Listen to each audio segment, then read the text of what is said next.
飽和脂肪喺室溫內自然嘅呢係半固體同埋固體嘅。飽和脂肪係從動物和某種植物嚟嘅。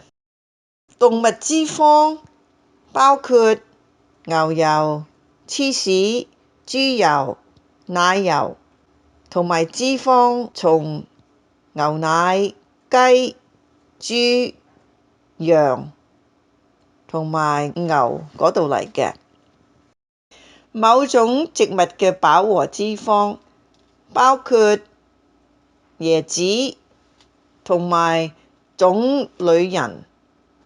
飽和脂肪如果係食太多呢，係冇益嘅，但係都可以食，但係就唔好食咁多，適可而止。